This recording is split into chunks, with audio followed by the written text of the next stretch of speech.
Hello, hello. Hi.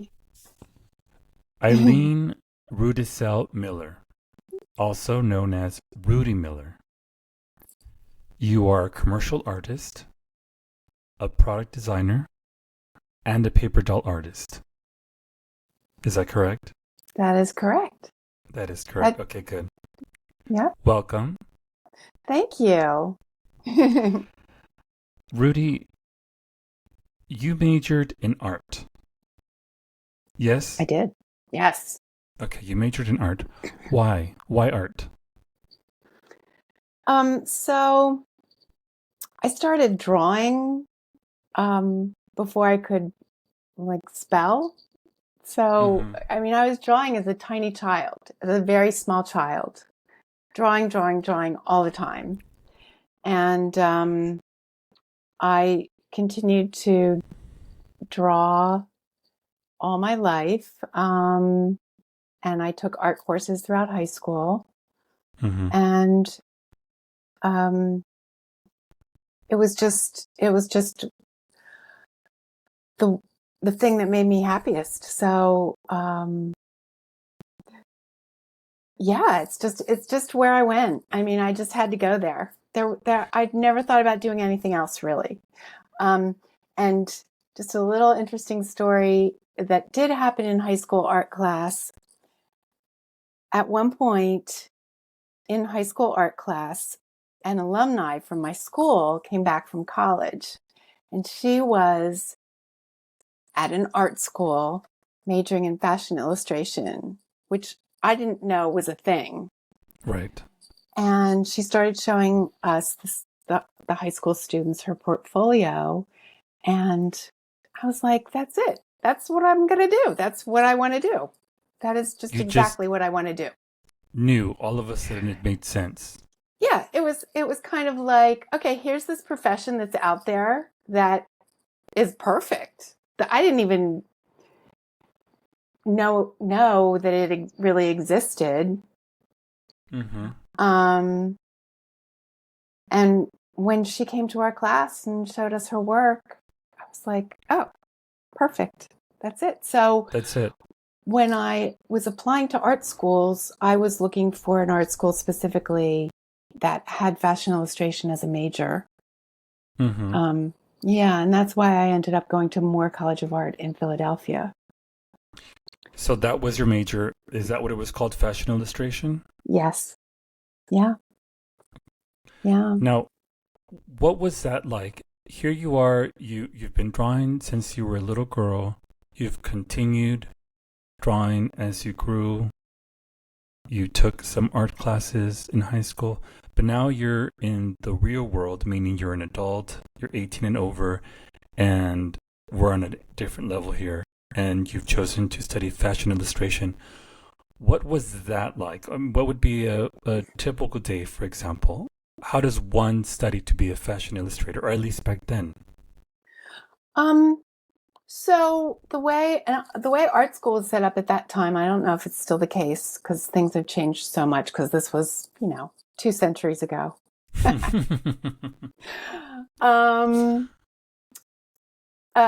your freshman year of school was all general art classes, Mm, basic classes. So there was like, basic drawing and basic life drawing and basic design.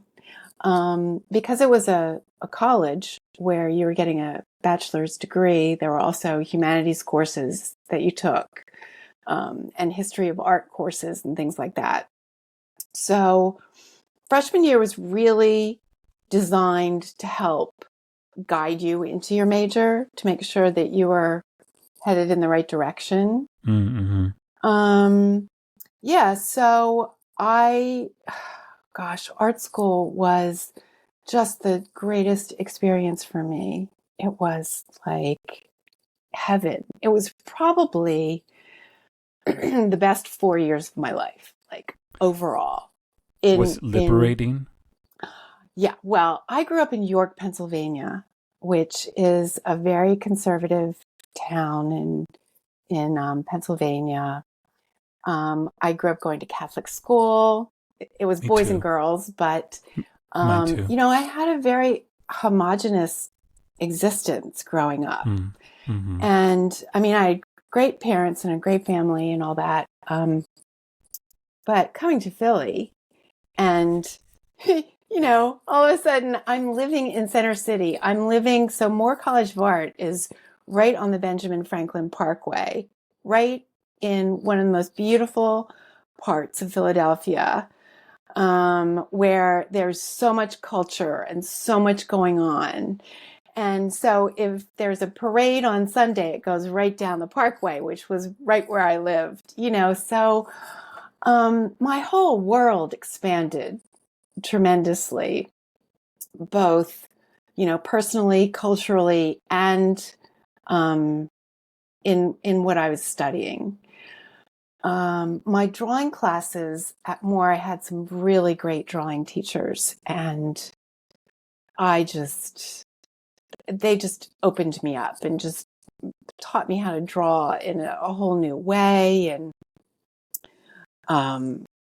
it was great. It was really great. So the fashion illustration program was taught by three very formidable women who were all fashion illustrators in their lives in addition to being teachers.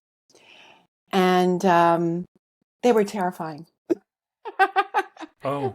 When I first started taking fashion illustration, I was so intimidated by them. But pretty soon I learned how to navigate that. And they were terrific teachers. We had live models in class. So we drew from the fashion figure during class time. And then our homework projects, which in art school, the homework is just, there's an incredible amount of outside the classroom work. So we had just art projects that kept us busy all the time. And, you would complete a project and then bring it into class, and everybody would tack their project up on the wall, and then you would be critiqued in front of all of your classmates by your three teachers, who were sometimes brutal. But then there would be follow-up. There would be, okay, so try this, or, there would be advice given, very, very good advice. And yeah, in class, I remember my one instructor, as we were drawing, she would come around with a piece of tracing paper. And if you were struggling with something, she would put her trace down over your drawing. She wouldn't draw on your drawing. She would put her tracing down over in your drawing, and she would, in like just the simplest couple of lines, help you to understand better where you needed to go with your drawing. And things like that were really simple, but were incredibly helpful. Mm. So here you're learning to draw. You've been liberated. Did you feel that you began to see life differently? Because you're also going into adulthood at this time. I mean, things are happening. Sure. It was the 70s. Oh, yeah. Well, okay, so interestingly, even though I grew up in Catholic school, our schools were co-ed. I went to college, and Moore was an all-women's college. Oh. I mean, we had male teachers, but it was all women in the school. So we had to explore other parts of the city to find men. So there were other art schools and other colleges nearby, lots of them. Philly's full of colleges. And so my friends and I learned of a bar at 15th and Spruce called McGlinchey's that was right around the corner from what was then PCA, which was Philadelphia College of Art, which was co-ed, and all the PCA guys hung out there. So that's where we lived outside of school for 4 years. Mm-hmm. And that a lot of our social life was wrapped up in that group. So we interacted a lot with the college students from other colleges. Um, so I don't think I answered your question. So yeah, I mean, yeah, I grew up in 4 years at college, just like most people do, I think. It was a very, very full college experience for me. I See, the mean, reason I'm asking is because I yeah, feel that art, it's it's an emotional thing. It's uh-huh. from inside, and so there's a lot of feeling, a lot of stuff that can come up, and it's like a you can go to college to study, oh, I don't know, accounting, and that's maybe that's going to use a certain part of you that you obviously will remain serious and be on top of your numbers, whereas something like art, it just sounds that much more personal. Mm, Yeah. And but you've yeah, mentioned yeah. that art for you in a previous conversation, you mentioned that art for you was a safe place. Oh, Yeah. definitely. Yeah. Because in a prior conversation that we had on the phone, I asked you if in your work as a professional, did your artwork change when you went through life things, challenging moments in your life? And you said no, that it was your place of where you could escape to, where you could Mm. be happy, right? Right. Hmm. Could you talk Yeah. more about that? Um, yeah. So you're right. For some artists, um, use art as an expression to reflect the world around them, I guess. Mm-hmm. Not that I don't, but but the things that I'm concerned about in my life Mm-hmm. primarily Mm-hmm. are things like fashion and beauty and I've always loved films, um, other people's artwork. Um, and those are the things that I enjoy focusing on in my own work. Mm-hmm. I have a friend right now she's an incredible artist um, who I worked with at the Franklin Mint. So she was a product designer as well. She's a beautiful draftsman. Her painting has become very abstract in recent years and very intellectual. And she's doing these beautiful images that reflect um, global warming right now. Mm. And they're really intense and they're really emotional and kind of violent and dramatic. So she would be a really good example of someone, I think, who is really absorbing what's happening in the world and then she's Mm-hmm. putting it into her work. Expressing that Um, out. yeah. But for me, like I said, I started out drawing the fashion figure Mm-hmm. really as a child and Mm-hmm. as a teenager and then in art school. And I'm still doing that. It's still my greatest love.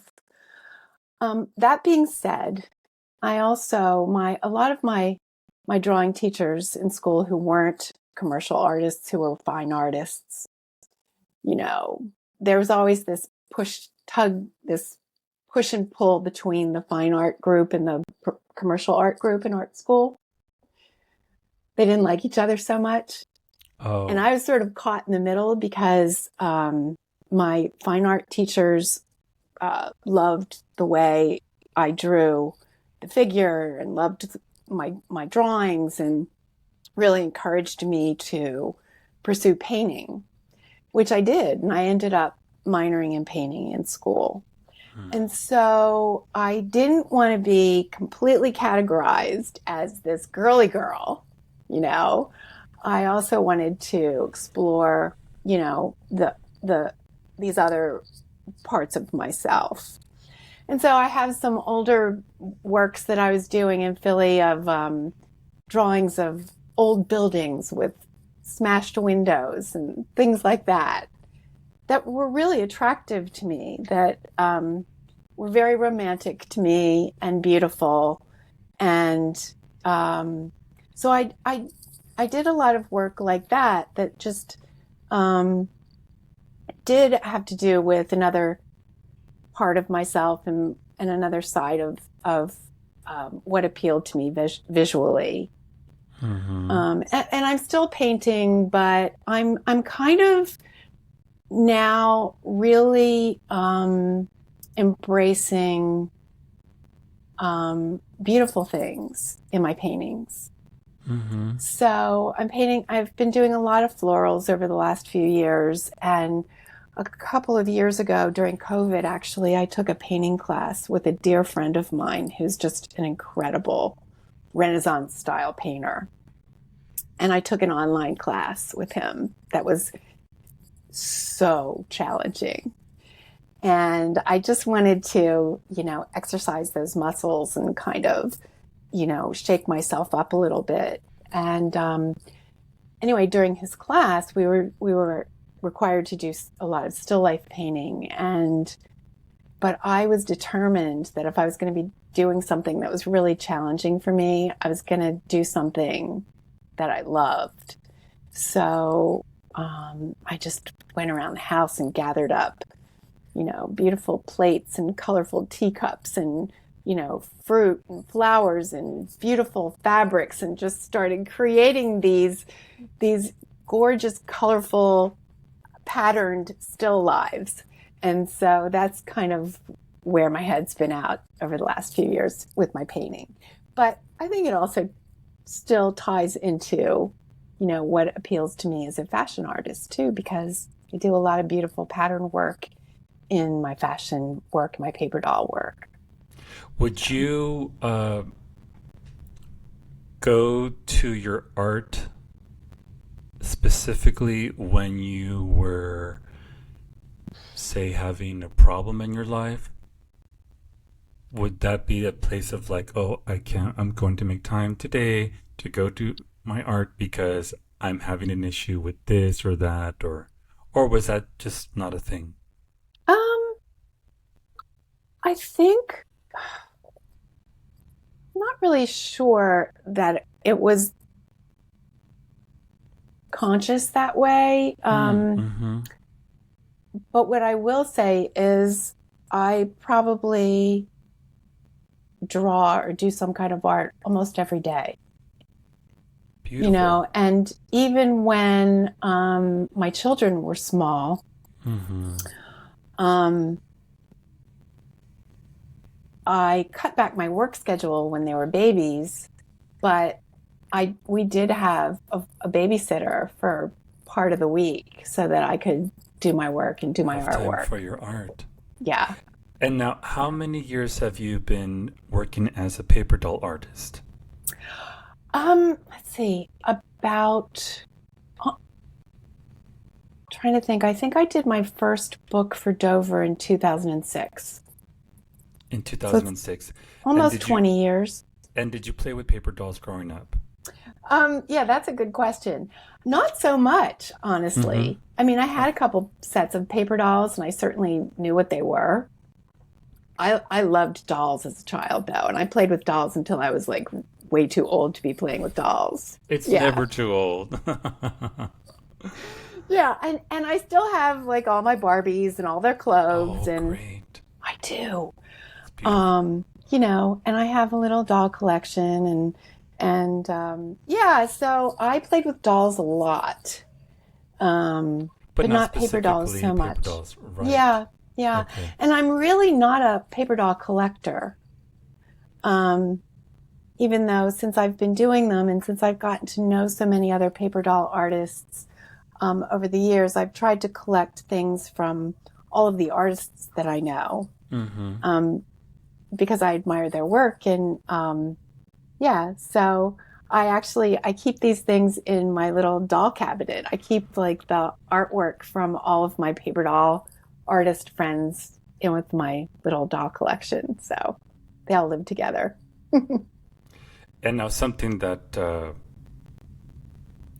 anyone watching this, or most people watching this, or hopefully someone watching this one day would not know, is that you knew my husband as a paper Yes, doll artist. yes, Yes. And that's how yes, I got to hear about you, and also through yes, Jenny. exactly. Yes. Yes, exactly. Yeah, Um, Lastly, you have a book coming out. If I believe it's a coloring book. yeah, yeah. So when I started working for Dover Publications, I actually started doing coloring books for them. So uh, so over the years, I've continued to do some coloring books, and the one I just completed was a Y2K fashions coloring Mm-hmm. book Mm-hmm. that I did on the heels of a 1990s fashions coloring book. Mm-hmm. And the 90s fashions coloring book is coming out in a couple of weeks. Like it'll be published Exciting.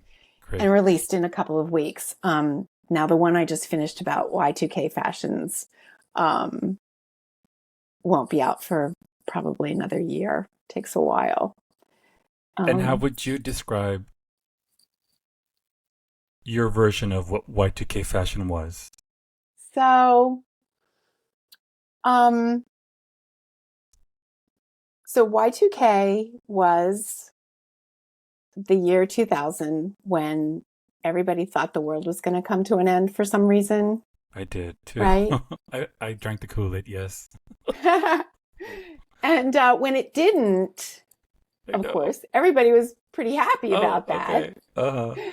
And so the fashions in that year and in subsequent years kind of reflected that jubilation. Mm. Um, so, or so they say. And it also reflected the onset of the way we use computers in our daily lives, because it was all kind of starting to happen big time right around then. Things like the iPod were invented then. And anyway, so fashion was reflected both technology and the fact that the world didn't come to an end. Mm-hmm. um, It was a new and so, century. yeah, right, right. Um, so there were a lot of metallics and shiny clothes.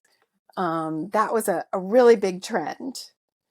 Um, what else? It was the advent of the low rise jeans and low rise pants, and bare midriff was huge. Everyone's bellies were showing. Paris Hilton, Paris Hilton, Paris You got it. Hilton. You got it. Juicy Paris, Couture. Juicy Couture, velour, Swarovski tracksuits. crystals. Swarovski crystals, Swarovski Yes, crystals. Mm-hmm. yes, glitz and glam. Flip flops. Early Beyonce, Early Beyonce. platform sandals, Right. Sex in the City, Oh, right. Carrie Bradshaw, Everybody wanted to be total, Carrie Bradshaw. yeah, yeah. So I mean, it was kind of all over the place, and Still is. it's still all over the place. And there's apparently a big resurgence in Y2K, Right. you know, especially for the younger generations, Right. which is why I think these coloring books hopefully will be popular. I'm sure they will be. Although Yeah. we mentioned this for the people like yourself and I, we don't see much of a change from We're 2000 like, to now. what? What's the difference? Yeah. Yeah. Except Yeah. maybe the fact that, well, we didn't buy into the low-rise jeans. Right. And then that was more of a trend that left. And then if it comes back, well, all right. But it was not like a mega Yeah. trend like when I remember asking my mother when the bell bottom trend hit, uh, did you wear bell bottoms? And she looked at me and she said, Francisco, I didn't have a choice. That's all Yeah. there was. If I wanted to wear Right. pants, they were bell Yeah. bottom pants. That's all Yeah. there was. So yes, I wore bell bottoms. We all did. Yeah. And whereas the low rise, well, that was just an option, right? Yeah. Although I remember it being pretty hard to find anything but at that time Oh, as you well. did? Really? For a Oh, while. Yeah. For quite a while. really? Yeah. Yeah. Definitely. Mm-hmm. Me? Yeah. Well, I okay. mean, not as extreme as, I wasn't wearing pants as extreme as Paris Hilton, but yeah. Yeah. Yeah. Well, I look forward to your coloring book, and I want to thank Thank you from you. the bottom of my heart for having this conversation with me today. Absolutely. I've enjoyed it so much. So we will be in touch, All right, great. and I hope that you have a great time this weekend, and I'll be giving you a call soon. Okay, sounds good. All right, Thank you take so care. much, Rudy. You too. All right. Bye, Francisco. Goodbye.